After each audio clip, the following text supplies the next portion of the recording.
Ahoj, jsme Julie a Alisa a připravili jsme si pro vás video, že uděláme soutěž, kdo dřív olupe mandarinku. Ten, kdo ji olupe později, musí jít v plavkách do sněhu se vyválet. Tak, aby jsme začali. 3, 2, 1, teď. Já tam nejdu. Ty ne.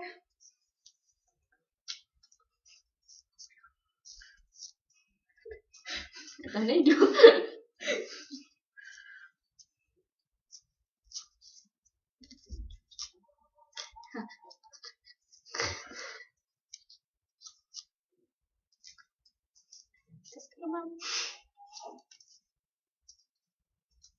Mám to.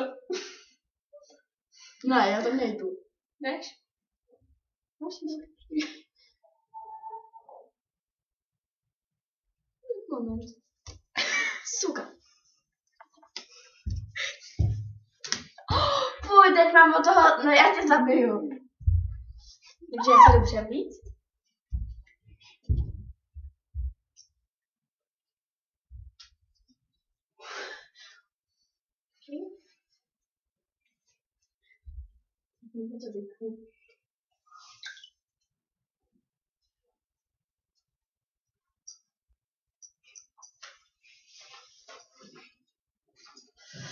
A když se tam vstyknu, můžeš zatopit.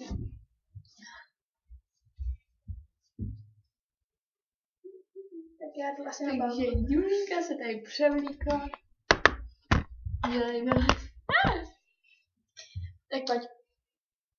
Ať to mám zase. Jak dlouho musím být na sněhu? Musíš jít na balkon a skočit do křoví si sněhu. Ne, nejdu do křoví. Jdeš? Ale potřeže mě to akorát.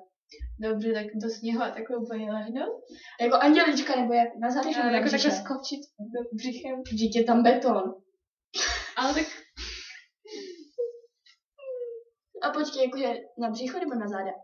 na břicho. Okay. Tak pojďte. Jdeme na fuk. A to lámku. Ale to není moc sněhu. A když už teď je mi zima. Vidíš? Ne. Jako, ne, Alice, ne. Jo. Břichem. Jako, Alice. Jako,